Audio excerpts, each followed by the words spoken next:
नमस्कार, स्वागत है आपका नेक्स्ट 9 लाइफ में। मैं हूं आपके साथ अंकिता मिश्रा। विवादों में गहराता जा रहा है एसडीएम ज्योति मौर्य का केस। ज्योति मौर्य जो कि एसडीएम पद पर विराजमान होते ही आलोक मौर्य को धोखा दे देती हैं, धमकी देती हैं, फिर उसके बाद साजिश रचती हैं।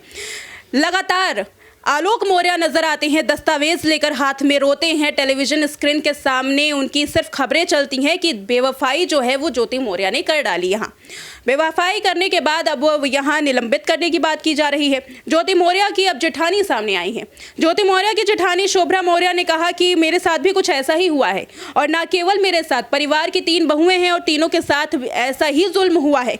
क्योंकि ज्योति मौर्य ही नहीं बल्कि वो भी इसी चीज़ का शिकार हुई हैं, यानी कि धोखाधड़ी का शिकार हुई हैं। धोखाधड़ी कैसी? आलोक मौर्य के साथ ज्योति मौर्य की शादी करवाई गई, यह कहकर कि ये ग्राम पंचायत का अधिकारी है। विनोद मौर्य के साथ शादी करवाई गई कि पुलिस असिस्टेंट है, लेकिन निकला क्या? दोनों ही के साथ धोखा हुआ, शोभा मौर्य के साथ भी और ज्योति मौर्य के साथ भी। चलिए धोखे की बात जरा इधर रखते हैं और बताते हैं कि और क्या क्या आरोप जो है वो जेठानी शोभा मौर्य ने लगाए हैं। शोभा मौर्य के आरोपों को देख करके, उन्हें सुन करके आपको भी ये कन्फ्यूजन हो जाएगी, आपको भी ये असमंजस की स्थिति हो जाएगी कि आखिर सच कौन है दूध का धुला? क्या ससुराल वाले या फिर ज्योति मौर्य और उनकी जेठानी शोभा मौर्य? किसी को भी यहाँ पाक साफ नहीं कहा जा सकता, किसी को यहाँ दूध का धुला नहीं कहा जा सकता, क्योंकि ताली हमेशा ही 2 हाथों से बजती है। यहाँ आरोप एसडीएम ज्योति मौर्य पर भी लगाए गए और शोभा मौर्य पर भी लगाए गए, लेकिन ससुराल वालों की बात करें तो ससुराल वालों ने भी कुछ कम कांड नहीं किए हैं। ये रिपोर्ट देखिए जो कि बतलाती है विनोद मौर्य और ज्योति मौर्य के ससुराल वालों का पूरा सच। अब ज्योति मौर्य की तरह ही उनकी जेठानी शोभा मौर्य भी अपने परिवार के खिलाफ लड़ रही है।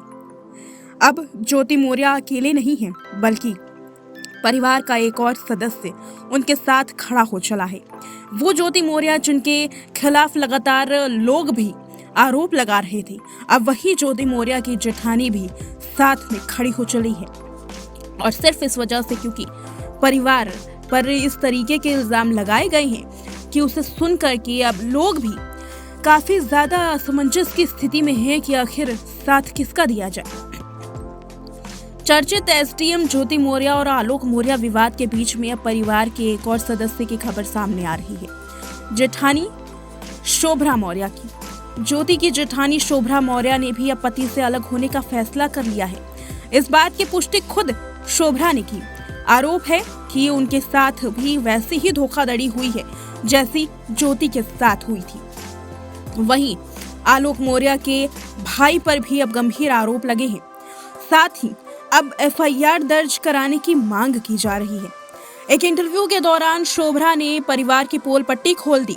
एक इंटरव्यू के दौरान शोभा ने वो सभी सच्चाई बतलाई जो कि सुन करके हर कोई हैरान हो जाएगा। एक इंटरव्यू में शोभा ने वो दर्दनाक बातें बताई जिसे सुनने के बाद आलोक मौर्य के आंसू भी अब मगरमच्छ के आंसू दिखाई पड़ेंगे। शोभा मौर्य बताती है कि मेरे हस्बैंड विनोद मौर्य ड्रिंक पीकर मुझसे मारपीट करते थे। साल 2008 में भी उन लोगों ने मेरे साथ ऐसा किया और मैंने स्टैंड लिया, पर मेरी एफआईआर फाइनल न हो पाई। 10 जुलाई को मुझे धमकी दी गई कि मुझे खत्म कर दिया जाएगा। इसके बाद मैंने एफआईआर दर्ज कराने की कोशिश की, लेकिन कहीं भी मेरी एफआईआर नहीं लिखी गई। इसके बाद 15 जुलाई को मुझे फिर से इतना टॉर्चर किया गया कि मैंने 112 नंबर डायल किया, क्योंकि मेरे हस्बैंड और उनके परिजन ने यहाँ आकर हंगामा किया था। पुलिस आई, समझा कर चली गई, मेरे पति को भी साथ ले गई, लेकिन तब से वो मुझे धमकी पर धमकी दिया जा रहा है। अगर तुमने कुछ किया तो हम तुम्हें बदनाम कर देंगे, मैं ट्रेन के आगे कूद करके अपनी जान दे दूंगा और सारा इल्जाम तुम पर लगेगा, तुम्हारा परिवार, तुम्हारी माँ पर। इस तरीके की धमकियां शोभा मौर्य को दी जा रही हैं। तो क्या यकीन कर लिया जाए आलोक मौर्य के आंसू पर, या यकीन कर लिया जाए विनोद मौर्य के इल्जामों पर? शोभरा आगे कहती हैं कि मेरे घर वाले को लगातार धमकियां मिल रही हैं, घर वाले भी परेशान हैं, मुझे चैट किए जा रहे हैं और साथ ही मेरे घर वालों को भी चैट भेजी जा रही है। कंडीशन अब तो ये आन पड़ी है कि अगर मेरी FIR पहले हो गई होती तो शायद मुझे इतना मेंटल टॉर्चर होने की ज़रूरत ना पड़ती। शोभरा ने बताया कि मैं एक टीचर हूँ। जब विनोद का रिश्ता मेरे लिए आया था तो हमारे परिवार से झूठ कहा जा रहा था। बताया गया था कि विनोद पुलिस इंटेलिजेंस ब्यूरो में अफसर है, जबकि शादी के बाद मुझे पता चला कि वो एक क्लर्क है। ज्योति के साथ भी यही हुआ। आलोक ने भी ऐसा ही किया। उन्होंने भी खुद को ग्राम पंचायत अधिकारी बताया और चपरासी निकला। ज्योति की जेठानी शोभरा ने आगे बताया कि पैसों के लिए मुझे, ज्योति और मेरी एक और जेठानी को ससुराल वाले पीड़ित करते हैं, हर समय पैसे की डिमांड करते हैं। जब शादी हुई तो मेरे परिवार वालों ने 5 लाख रुपए, गाड़ी, 5 लाख कैश, 5 लाख के जेवर दिए थे और घर वालों ने प्लॉट भी दिया था। ज्योति मौर्य के ये आरोप सच में काफी ज्यादा गंभीर है। शादी के बाद हमारी एक बेटी हुई, ज्योति मौर्य कहती है। आगे वो कहती हैं कि फिर 2018 में दूसरी बेटी हुई। उसके बाद मुझे बहुत टॉर्चर करना शुरू कर दिया गया। साल 2018 में मैंने FIR दर्ज कराने की सोची, लेकिन मेरी FIR दर्ज नहीं हुई। उसके बाद भी चीज़ें चलती रही और मुझे टॉर्चर किया जा रहा था। लेकिन इसके बाद मेरे घर वालों ने मुझे प्रयागराज में एक घर खरीद कर दिया। उनका भी ट्रांजैक्शन है मेरे पास। उस घर के खरीदने में मैंने भी कुछ पैसा लगाया था। मेरे ससुर ने इसके लिए भी कहा था कि मैं विनोद को वो घर भेज करके सारा पैसा दे दूं। मुझ पर घर बेचने का दबाव बनाया जा रहा था। शोभरा यहीं नहीं रुकती, शोभरा आगे भी इल्जाम लगाती है। शोभरा ने बताया कि मैं अब तक इनके साथ ही रह रही थी। जब ज्यादा मारपीट होती, गंदी गंदी गालियां होती, मुझे टॉर्चर किया जाता, तो ऐसा लगता कि ये रिलेशन बिल्कुल भी नहीं चलेगा। कुछ दिन पहले मेरे घर वाले आए थे, उन्होंने बात की। उसी समय उन्होंने कहा कि मैं इस घर से निकल जाऊं। फिर इतना ही नहीं, मेरे साथ रात भर मारपीट की गई, जिसके बाद मैंने विनोद को छोड़ दिया है और अब मैं अलग रह रही हूँ। ये इल्जाम है शोभरा के। तो आखिर किस बिना पर यहाँ आलोक मौर्य अपने पत्नी पर आरोप लगाते हुए नजर आते हैं? किस बिना पर विनोद अपनी पत्नी पर आरोप लगाते हुए नजर आते हैं? आखिर कौन से ऐसे सबूत हैं? क्या महज पढ़ा लिखा देना काफी है उन रिश्तों को बचाने के लिए जो एक दर्दनाक स्थिति से गुजर रहे हैं?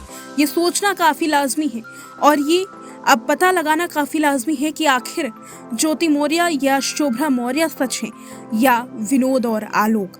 परिवार वालों पर भी अब एक्शन लेना चाहिए और अब SDM नहीं बल्कि इंतजार किया जा रहा है कि कब इन दोनों भाइयों पर FIR दर्ज की जाए। तो सुना आपने ज्योति मौर्य की जेठानी का ये पूरा सच। जेठानी ने कैसे कैसे कहा कि 2018 से ये पूरा मामला चलता आ रहा है, मुझे 2018 से ही पीड़ित किया जा रहा है। उससे पहले मैंने FIR दर्ज कराने की कोशिश की, FIR दर्ज नहीं की गई, मेरे साथ बार बार जोर ज़बरदस्ती की गई और उसके बाद पुलिस वालों ने भी मेरा साथ नहीं दिया।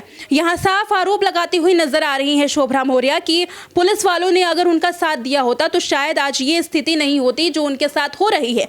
ना केवल उनके साथ बल्कि उनके परिवार वालों के साथ भी वही स्थिति हो रही है। बार बार मेंटल टॉर्चर करने की कोशिश की जा रही है, बार बार धमकी दी जा रही है। धमकी की बात यहाँ निकली है तो क्या अब ससुराल वालों पर कोई केस दर्ज नहीं होना चाहिए? अगर धमकी की बात निकली है तो क्या जांच पड़ताल ससुराल वालों पर नहीं होना चाहिए? क्या विनोद मौर्य और आलोक मौर्य के लगाए गए सभी आरोप जो हैं वो सच हैं? क्या इन आरोपों में सच्चाई है? ये आगे आने वाले समय में कोर्ट में पता चलेगा। लेकिन ज्योति मौर्य की बात कर रहे हैं, शोभरा मौर्य यहाँ सामने आई हैं। सवाल ये उठ रहा है कि शोभरा मौर्य 2018 में इतनी पीड़ित थी तो आज क्यों सामने आई, जबकि SDM का केस ये पूरा सामने आया? SDM के मामले को सामने आने के बाद इतने समय बाद शोभरा मौर्य ने अपने पति को क्यों छोड़ा? उससे पहले भी वो पति को अपने छोड़ सकती थी। शायद ये पूरा मामला जो है वो संज्ञान में आता ही नहीं। सवाल ये भी उठ रहा है कि आखिर आलोक मौर्य को दोषी कहा जा सकता है? क्या आलोक मौर्य को पाक साफ कहा जा सकता है? क्योंकि दोनों ही स्थिति में काफ़ी ज़्यादा यहाँ जो पूरा मामला है वो असमंजस की स्थिति बना रहा है। किस पर सच का ठप्पा लगेगा, किस पे झूठ की मुहर लगेगी, ये आगे आने वाला समय बताएगा। ये रिपोर्ट देखिए जिसमें ज्योति मौर्य और आलोक मौर्य के पीछे की कहानी साफ बयां करती हुई मेरी सहयोगी नजर आ रही हैं और साथ ही ये भी बता रही हैं कि कैसे आलोक मौर्य के खिलाफ ज्योति मौर्य और उनके साथी ने धोखाधड़ी और साथ ही उनके खिलाफ जो षड्यंत्र है वो रचने की कोशिश की थी। इन दिनों ज्योति मौर्य और सीमा हैदर पर लगातार बातें की जा रही हैं। ज्योति मौर्य और सीमा हैदर की घरेलू कहानी अब टेलीविजन के सामने आ चुकी है। ज्योति मौर्य की कहानी एक ऐसी कहानी बन चुकी है जो कहीं थमने का नाम नहीं ले रही। पहले एसडीएम के रूप में ज्योति मौर्य को आरोपी कहा जा रहा था, लेकिन अब ये समझना मुश्किल है कि ज्योति मौर्य आरोपी है या फिर आलोक मौर्य। क्या शोभा मौर्य आरोपी है या विनोद मौर्य? ज्योति मौर्य के ससुराल वालों पर अब सवाल उठाए जा रहे हैं। क्या ज्योति मौर्य के ससुराल वालों की गलती नहीं है? क्या ज्योति मौर्य के ससुराल वालों ने धोखे से झूठ बोल करके शादी नहीं की? और आखिर झूठ बोलने का सवाल ही पैदा क्यों हुआ और क्यों झूठ बोल करके अपने दोनों बेटों की शादी की? बताया ये जा रहा है कि ज्योति मौर्य ही इस बलि का बकरा नहीं बनी है, बल्कि उनकी जेठानी शोभा मौर्य ने भी कदम उठाए हैं। मेरे साथ मेरे सहयोगी इस वक्त नाजमीन मौजूद है। नाजमीन, सबसे पहले आपसे सवाल तो ये होगा कि ज्योति मौर्य पर लगातार जो विवाद है वो गहराता जा रहा है। आप लगातार काम कर रही हैं, इस मुद्दे को और अच्छे से जाँच परख रही हैं। अभी तक की जो कार्रवाई है वो क्या क्या सामने आई है और ज्योति मौर्य के ऊपर क्या कुछ ऐसी विवाद हैं जो और भी ज़्यादा गहरा रहे हैं? देखिए, सबसे पहली बात तो ये है कि यहाँ पर जिस तरीके से ज्योति मौर्य आरोप लगा रही है आलोक मौर्य पर कि दहेज मांगते हुए नजर आते थे, झूठ बोलकर शादी की गई, कोई बड़ा अफसर बताते हुए ये कहा गया कि मैं शादी करना चाहता हूँ और बड़ा अफसर हूँ, तो इस तरीके की बातें ज्योति मौर्य ने कही। बल्कि यहाँ पर आलोक मौर्य का तो साफ तौर पर ये कहना था और उन्होंने बाकायदा दस्तावेज भी दिखाए थे, मीडिया के सामने दस्तावेज दिखाए, यूपी पुलिस के सामने दस्तावेज दिखाए और ये की बात उन्होंने बोला कि मैंने कभी भी दहेज उनके ऊपर आरोप नहीं लगाया कि दहेज मुझे चाहिए या फिर मैंने कभी भी झूठ बोलकर शादी नहीं की है। बात तो यहाँ पर सामने तब आती है जब आलोक मौर्य ये कहते हैं कि मैंने अपनी पत्नी को पढ़ाया लिखाया और अफसर बनाया, एसडीएम बनाया और उसके बाद वही ज्योति मौर्य किसी और के साथ रंगरंगलियां मनाती हुई नजर आती हैं और यहाँ पर मुझे धोखा देती हैं। सीधे तौर पर आलोक मौर्य तो ये भी कहते हुए नजर आते हैं कि हत्या की साजिश रची गई थी, मुझे मारने का प्लान बनाया गया था। मनीष दुबे जो होमगार्ड कमांडेंट है और वहीं ज्योति मौर्य, इन दोनों की रिकॉर्डिंग भी वायरल हुई है जिसमें दोनों बातचीत करते हुए नजर आ रहे हैं कैसे आलोक मौर्य को खत्म किया जा सके, यानी कि बीच का रास्ता खत्म करके यहाँ पर ये दोनों आपस में आसानी से मिल सके, शादी कर सके। आपको ये बता दें कि मनीष दुबे भी शादीशुदा हैं, उनका भी बच्चा है, ज्योति मौर्य भी शादीशुदा हैं, उनके भी बच्चे हैं, लेकिन बच्चों को कहीं ना कहीं दरकिनार करते हुए दोनों ही अपने प्यार में इस कदर डूब गए कि धोखा देते हुए नजर आए दो परिवार आपस में। अब सीधे तौर पर ये लड़ाई कोर्ट तक पहुंचती हुई नजर आ रही है। कोर्ट में यहाँ पर आलोक मौर्य ने सबूत दिखाए और सीधे तौर पर ये कहा कि यहाँ पर हत्या की जो साजिश की गई थी वो अभी से नहीं है, मैंने इन दोनों को रंगे हाथों पकड़ा था आपत्तिजनक स्थिति में, उसके बाद यहाँ पर इन दोनों की साजिश को मैंने अपने आंखों से देखा भी था, सुना भी था, मुझे मारने की प्लानिंग की जा रही थी। ये सारी बातें आलोक मौर्य ने कोर्ट में बताई है। अब कोर्ट में अगली सुनवाई होगी और उसमें देखना होगा कि क्या ज्योति मौर्य के खिलाफ एक्शन लिया जाएगा, क्योंकि मनीष दुबे को तो सस्पेंड के ऑर्डर दे दिए गए। इसमें अधिकारी ने जांच की और वो बातें जो आलोक मौर्य यहाँ पर बोलते हुए नजर आ रहे थे उनकी तस्वीरें यहाँ पर बरामद की गई हैं, ऑडियो साफ तौर पर मैंने आपको बताया वो भी बरामद किया गया है और जो फाइलों का घोटाला यहाँ पर वो भी देखा जा रहा था। सिर्फ यहाँ पर धोखाधड़ी का मामला नहीं है कि आलोक को धोखा दे दिया, मामला यहाँ पर ये भी था कि कुछ फाइलों की हेराफेरी की गई, भ्रष्टाचार किया गया, यहाँ पर वो पैसा अपनी ही जेबों में भरा गया, उसमें ज्योति मौर्य और मनीष दुबे इन दोनों का ही नाम साफ तौर पर आया, जिसके बाद ये जो एक तरीके से आरोप यहाँ पर एक ये देखा जा रहा था कि अफेयर चल रहा है, वो मामला यहाँ पर भ्रष्टाचार से जुड़ जाता है। इसलिए सरकारी कामों में दखल देते हुए यहाँ पर कोर्ट को भी संज्ञान लेना पड़ा, यहाँ पर योगी सरकार को भी संज्ञान लेना पड़ा और सीधे तौर पर आलोक मौर्य अब अपने इंसाफ की बात करते हुए नजर आ रहे हैं। देखिए, आलोक मौर्य तो इंसाफ की बात करते हुए नजर आ रही हैं, लेकिन अब इसमें जो एक नया रोल प्ले कर रही हैं वो है शोभा मौर्य, क्योंकि शोभा मौर्य कह रही है कि देखिए मेरे साथ भी ऐसा ही होता था और मेरी जो देवरानी थी ज्योति मौर्य के साथ, उनके साथ भी हुआ, और यही नहीं, उनके साथ एक और जेठानी है, उनके साथ भी यही हुआ है। मतलब तीनों के साथ धोखाधड़ी हुई है। लेकिन तीनों के साथ धोखाधड़ी हुई है। अब जब एसडीएम का केस सामने आया तो उसके बाद शोभा मौर्य नज़र आती हैं। इससे पहले कहती है कि 2018 में भी मैंने स्टैंड लिया था, लेकिन उसके बाद मेरे से एफआईआर दर्ज नहीं कराई गई, मेरे से जो पुलिस है वो सही तरीके से पेश नहीं आ रही थी, और आरोप लगाया जा रहा था कि अगर पुलिस पहले ही एफआईआर कर लेती तो शायद मुझे मेंटल टॉर्चर होने की ज़रूरत ना पड़ती।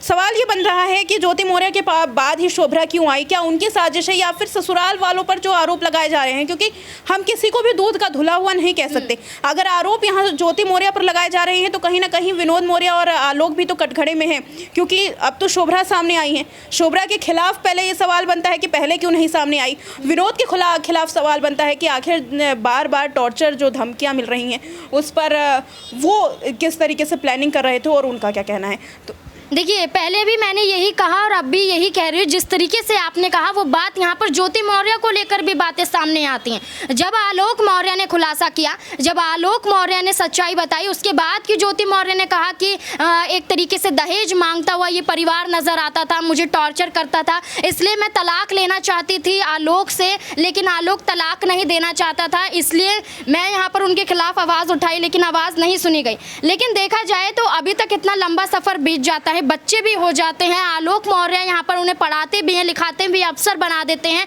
उसके बावजूद यहाँ पर ज्योति मौर्य ने कोई सवाल नहीं उठाए थे। लेकिन जैसे ही आलोक मौर्य ने सच्चाई दिखाई, मीडिया के सामने आए, तो ज्योति मौर्य ने उन पे ऊपर सीधे तौर पर दहेज के आरोप लगा दिए। क्योंकि यहाँ पर किसी भी महिला के लिए बचने का सबसे एक तरीका है कि एक आरोप लगा दिया जाए, या तो रेप का आरोप लगा दो या दहेज का आरोप लगा दो। तो ज्योति मौर्य ने वही काम किया, यहाँ पर दहेज का आरोप आलोक पर लगा दिया कि आलोक तो फंसेगा ही, साथ ही साथ उनका पूरा परिवार भी फंसेगा। तो मेरे ऊपर जितने भी आरोप लगते हुए नजर आ रहे थे वो कहीं ना कहीं हट जाएंगे, खारिज हो जाएंगे। ये प्लानिंग एक तरफ से ज्योति मौर्य की गई थी। लेकिन जिस तरीके से आप जेठानी का जिक्र कर रही हैं, वो जेठानी की भी बात अगर कही जाए तो वो भी काफ़ी समय बाद आई हैं, उन्होंने भी अपनी चुप्पी अभी तोड़ी है। यहाँ पर देखा जाए तो अगर आलोक मौर्य यहाँ पर अपने इंसाफ की लड़ाई लड़ रहे हैं, तो उनका जो भाई है विनोद, यहाँ पर जो उन पर आरोप लगाए जा रहे हैं कि मारते पीटते थे उनकी भाभी को, यहाँ पर सीधे तौर पर देखा जाए तो आरोपी हो सकते हैं वो भी, क्योंकि हर कोई यहाँ पर दूध का धुला नहीं होता। ताली एक हाथ से कभी नहीं बजती है। यहाँ पर अगर ज्योति मौर्य या उसके जेठानी ने कदम उठाया होगा तो कहीं ना कहीं आलोक मौर्य और उसके परिवार वालों ने भी कदम उठाया होगा। तो अब सीधे तौर पर ज्योति मौर्य की बात करें अगर हम यहाँ खास तौर पर, तो ज्योति मौर्य पर यही सवाल उठते हैं कि अब यहाँ पर उन्होंने क्यों चुप्पी तोड़ी है, उस वक्त क्यों नहीं तोड़ी थी जब दहेज के आरोप आप लगाते हुए नजर आ रहे हैं। यहाँ पर बच्चा हो जाता है, बच्चे का क्या भविष्य होगा? यहाँ पर सीधे तौर पर ना तो वो पिता का रहा ना वो माता का रहा, यहाँ पर तो एक तरीके से बीच में अटक के रह गया, उसकी पढ़ाई लिखाई का क्या होगा? तो यहाँ पर ज्योति मौर्य का यहाँ पर एक तरीके से दोहरा चेहरा सामने आ जाता है, जो उस वक्त तो दिखाई नहीं दिया, लेकिन जब अब दिखाई दे रहा है तो अपनी सफाई पेश करना बहुत ज़रूरी हो जाता है। खास सवाल ये है नाज़मीन कि अब बात की जा रही है कि एसडीएम पद से हटा दिया जाए ज्योति मौर्य को। अब ज्योति मौर्य को एसडीएम पद से तो हटा दिया जाएगा, सरकारी जो उनके पास सुविधाएं हैं वो उस समय तक मिलती रहेंगी जब ये केस जारी होगा। लेकिन हल का क्या होगा? क्या हल इस बात से नहीं निकाला जा सकता कि ज्योति मौर्य का ट्रांसफ़र कर दिया जाए, फिर आप केस जो जांच पड़ताल है वो करनी चाहिए? क्योंकि अगर एसडीएम पद से हटाने का जो ये मुख्य कारण किसी भी सरकारी अफसर का ये रहता है कि अगर सरकारी अफसर के खिलाफ कोई जांच जारी है तो उसे निलंबित कर दिया जाता है या तो ट्रांसफ़र कर दिया जाता है, ताकि वो जांच पर कोई प्रभाव ना डाल सके। क्या निलंबन ही एक तरीका है? क्या ट्रांसफ़र कर करके बात नहीं की जा सकती? देखिए, ट्रांसफ़र की आप बात कर रही हैं तो मैंने एक बात कही थी कि यहाँ पर फाइलों की हेराफेरी देखी गई थी, धोखाधड़ी देखी गई थी, तो वो आप ट्रांसफ़र कर ले, वो काम वो ज्योति मौर्य तब भी करती हुई नजर आएगी। तो सीधे तौर पर सस्पेंड करना ही एक आखिरी रास्ता है। मनीष दुबे को यहाँ पर सस्पेंड किया गया, तभी तो उन्होंने खुलकर सामने बोला कि मैंने जो भी किया ज्योति मौर्य के साथ मिलकर किया। ज्योति मौर्य के कहने पर किया। यहाँ पर ज्योति मौर्य और मेरे कुछ संबंध थे, सीधे तौर पर मनीष दुबे ने ये सारी बातें कही हैं। तो अगर ज्योति मौर्य को सस्पेंड कर दिया जाएगा तो कहीं ना कहीं आलोक मौर्य को इंसाफ मिलेगा, उन जैसे उन पतियों को भी इंसाफ मिलेगा जो कहीं ना कहीं उनकी पत्नी अपने फायदे के लिए अपने पतियों का इस्तेमाल करती हैं और उसके बाद उन्हें छोड़ देती हैं। तो सीधे तौर पर देखा जाए तो यहाँ पर आपने निलंबन की बात कही है, आपने यहाँ पर ट्रांसफ़र की बात कही, तो ट्रांसफ़र मुझे जहाँ तक लगता है कि कहीं ना कहीं ये मुमकिन नहीं होगा, क्योंकि ज्योति मौर्य के ऊपर फाइलों से लेकर अपने पति की हत्या की साजिश को लेकर बातें कही जा रही हैं। अगर यहाँ पर ट्रांसफ़र कर दिया जाएगा तो ज्योति मौर्य के हौसले और बुलंद हो जाएंगे। अगर वाकई वो गुनहगार हैं तो वो यहाँ पर हत्या की साजिश जिस तरीके से रचती हुई नजर आ रही थी उसे अंजाम भी दे सकती हैं। कहीं ना कहीं आलोक मौर्य की जान को खतरा हो सकता है। इसलिए एक तरीके से कोर्ट में इस पूरे मामले को अगर देखा जा रहा है तो एक तो गिरफ्तारी और दूसरा सस्पेंड ही एक रास्ता है ज्योति मौर्य को कहीं ना कहीं सबक सिखाने का। तो देखिए, आपने मेरे सहयोगी नाजमीन की ये रिपोर्ट जो परत दर परत खोल रही हैं एसडीएम ज्योति मौर्य के तमाम किस्से और बता रही हैं कि कैसे आखिर एसडीएम ज्योति मौर्य ने एक के बाद एक जो पूरे आरोप थे वो आलोक मौर्य पे ना सिर्फ जड़े, साथ ही साथ यहाँ पर उनके खिलाफ साजिश भी रची गई। तो क्या ऐसी ही साजिश अब ज्योति मौर्य के साथ शोभा मौर्य रचने की कोशिश कर रही हैं? क्या शोभा मौर्य को ज्योति मौर्य के साथ मिलने के लिए पैसे दिए गए हैं? क्या ज्योति मौर्य के कहने पर ही शोभा मौर्य ने ये बड़ा कदम उठाया? और क्या शोभा मौर्य भी इस पूरे केस में बराबर की हकदार हैं? किसे पाक साफ यहाँ माना जाए? कोर्ट लगातार अब सवाल उठाएगा, क्योंकि पूरा मामला है जो वो कोर्ट में जाएगा, और कोर्ट में अगर पूरा मामला जाता है तो परत दर परत और भी कई खुलासे होंगे और भी कई सबूत मिलेंगे। लेकिन यहाँ बात जो सामने आ रही है वो ज्योति मौर्य के निलंबन की है। क्या निलंबित कर देने के बाद ज्योति मौर्य के पास जो अधिकार है वो बचेंगे? क्या निलंबित कर देने के बाद ज्योति मौर्य के पास जो अधिकार अभी सुरक्षा के तौर पर, घर के तौर पर, गाड़ी के तौर पर, वेतन के तौर पर मिल रहे हैं, क्या ये अधिकार पहले भी मिलते रहेंगे? क्या ज्योति मौर्य आगे आने वाले स्थिति में इतनी ही पावरफुल रहेंगी अगर वो निलंबित हो जाती हैं? और अगर निलंबित हो जाती हैं तो सरकारी कामकाज कैसे संभालेंगी?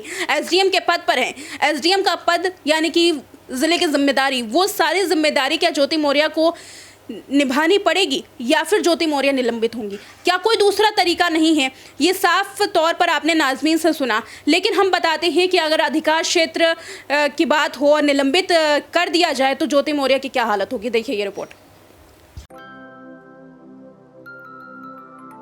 उत्तर प्रदेश की पीसीएस अधिकारी ज्योति मौर्य का उनके पति आलोक मौर्य के साथ विवाद चल रहा है। एसडीएम पद पर काफी ज्यादा सुर्खियां हैं। लोग कह रहे हैं कि ज्योति मौर्य को इस पद से हटा देना चाहिए। तो अब जैसे ही जेठानी सामने आई, अब आलोक मौर्य और उनके परिवार पर शक भी गहराता जा रहा है। क्या सच में ज्योति मौर्य को प्रताड़ित किया जा रहा था? और अगर प्रताड़ित किया जा रहा था तो आखिर ज्योति मौर्य की पढ़ाई कैसे हुई? कई ऐसे सवाल हैं जो इस केस में काफी ज्यादा पेचीदा हैं। पेचीदा सवाल तो ये भी है कि आखिर ज्योति मौर्य के बाद ही उनकी जेठानी खुलकर सामने क्यों आई, और सवाल ये भी है कि आखिर ज्योति मौर्य के बाद ही जेठानी ने अलग होने का फैसला क्यों लिया। लेकिन इसी बीच जहां एक और इंटरनेट यूजर सब एसडीएम की पावर और सैलरी का हिसाब मांग रहे हैं, तो वहीं अब यहाँ ये आरोप भी लगाया जा रहा है कि ज्योति मौर्य को एसडीएम पद से इसीलिए हटा देना चाहिए क्योंकि पति के साथ बेवफाई की है। तो चलिए जानते हैं कि अगर इस पद से हटा भी दिया जाएगा तो क्या सुविधा मिलेगी ज्योति मौर्य को, और ज्योति मौर्य अब कैसे अपनी जिंदगी गुजारेंगी? क्या एसडीएम पद से हटाने का फैसला सरकार लेगी? किसी भी सरकारी कर्मचारी को निलंबित किए जाने के बाद उसे 90 दिन यानी 3 महीने तक आधा वेतन मिलता है। यदि जांच में देरी होती है तो 3 महीने के भीतर पूरी अगर जांच नहीं हो तो 75% सैलरी मिलती है। 75% वेतन अगले 6 महीने तक मिलता रहता है। लेकिन यदि 6 महीने में भी जांच पूरी नहीं हो पाती तो पूरी सैलरी दी जाती है। यानी कि ज्योति मौर्य का केस अगर लंबा चला तो ज्योति मौर्य को उससे कोई दिक्कत नहीं होगी। लेकिन सवाल ये है कि ज्योति मौर्य फीस यानी कि अपने पैसे यहाँ तभी ले पाएंगी जब उन्हें एसडीएम पद से निलंबित किया जाएगा। लेकिन इसमें भी देरी है। ज्योति मौर्य अगर निलंबित हो जाती हैं तो ये जो रूल्स हैं वो उन पर लागू होंगे। 90 दिनों के अंदर उन्हें आधा वेतन और उसके बाद 75% और तब भी अगर केस पूरा नहीं होता तो पूरा वेतन उन्हें दिया जाएगा। अब बात करते हैं घर, गाड़ी, बंगला और अन्य सुविधाओं की।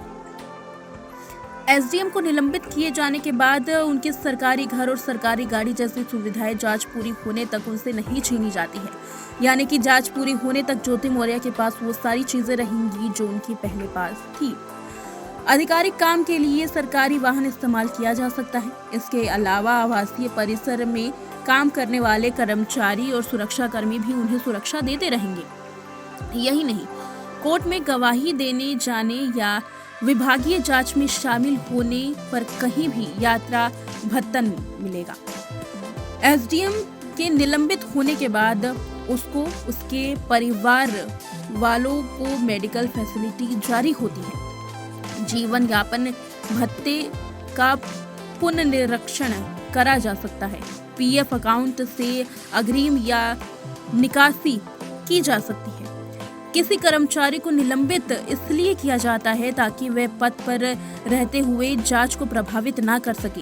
यदि कोई छोटे पद पर कार्यरत कर्मचारी हो तो उसे अक्सर संस्थापित कर दिया जाता है, यानी ट्रांसफर कर दिया जाता है। स्थानांतरित करने के बाद वो जांच की जाती है। लेकिन यहाँ सबसे बड़ी बात यह है कि क्या ज्योति मौर्य का ट्रांसफर हो सकता है? क्या उन्हें स्थानांतरित करके ये जांच पूरी नहीं की जा सकती? सवाल तो ये भी उठ रहे हैं कि क्या ज्योति मौर्य की शक्ति छीन लेना जायज़ है? ये तमाम सवाल अब सिर्फ यहाँ कोर्ट पर जाकर के रुकते हैं, क्योंकि कोर्ट ही वो आखिरी मंजिल है जो इस केस में अपनी बुद्धि से फैसला सुनाएगा। ज्योति मौर्य के पास फिलहाल 6 महीनों तक के लिए काफी ज्यादा समय है। वो अपने तमाम काम कर सकती हैं। हालांकि केस की बात करें तो केस में अब धीरे धीरे जैसे जैसे और भी ज्यादा विवाद खड़ा होगा, कोर्ट के पास ये मामला और भी ज्यादा जल्दी जाएगा। लेकिन अब सवाल यहाँ शोभा मौर्य का है। शोभा मौर्य टीचर हैं और अगर उनके साथ कोई कुछ करता है तो फिर इसकी जिम्मेदारी कौन लेगा? उनकी सुरक्षा का क्या? और शोभा मौर्य क्या पुलिस से सुरक्षा मांगेंगी? और शोभा मौर्य पर आखिर क्यों बार बार इतने ज़्यादा टॉर्चर किए जा रहे हैं?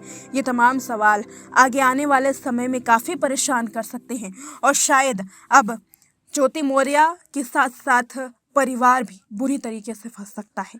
तो ये थी हमारी पूरी रिपोर्ट, जिसमें हमने आपको परत दर परत एक एक सच्चाई बताई और दिखाया कि कैसे ज्योति मौर्य का जो ये केस है वो एक रहस्यमय केस बन गया है, जहां एक के बाद एक आरोप लगाए जा रहे हैं और आरोप भी ऐसे जिसका कोई भी तोड़ ना हो। लेकिन आरोपों के इतर कोर्ट में यहाँ सबूत चाहिए, जिसके सबूत सबसे भारी होंगे उसका पलड़ा भारी होगा और दूसरे को मिलेगी जेल। अब देखना ये है कि जेल आखिर किसको होती है। क्या नारी की सुरक्षा, नारी की हक के मामले में बात करते हुए ज्योति मौर्य और शोभा मौर्य को राहत मिलेगी, या फिर बेवफाई के इल्ज़ाम में इन दोनों को जेल की सज़ा भुगतनी पड़ेगी? ये मामला जब सामने आया तो एक अलग ही कहानी गढ़ी गई। ये मामला जब सामने आया तो लगातार जो विवाद है वो गहराता गया। ये मामला जब सामने आया तो अनेकों महिलाएं जिनके पति उनको पढ़ा रहे थे उन पर काफ़ी ज़्यादा प्रभाव पड़ा। कुछ महिलाओं को उनके पतियों ने वापस बुला लिया कि तुम मत पढ़ो, क्योंकि अगर पढ़ोगी तो बेवफाई ज़रूर कर बैठोगी। यानी कि ज्योति मौर्य का एक कांड, ज्योति मौर्य का एक कदम और बाकी सैकड़ों महिलाओं पर काफ़ी ज़्यादा उसका प्रभाव पड़ा। हम इस रिपोर्ट के माध्यम से आपसे यही अपील करते हैं, एक की गई की सज़ा दूसरे को ना दी जाए। जिस तरीके से रिपोर्ट सामने आती है और देखा जाता है कि ज्योति मौर्य के केस को देखते हुए किसी दूसरे महिला की पढ़ाई को रोक दिया जाता है, तो सच में ये दिल को झकझोर देने वाला होता है, क्योंकि एक की गलती और एक की गुनाहों की सज़ा हर उस महिला को मिलती है जो अपने परों को खोलकर आसमान में उड़ने की कोशिश कर रही हैं, लेकिन एक महिला के कसूर से वो पर काट दिए जाते हैं। आज की इस रिपोर्ट में इतना ही। नमस्कार।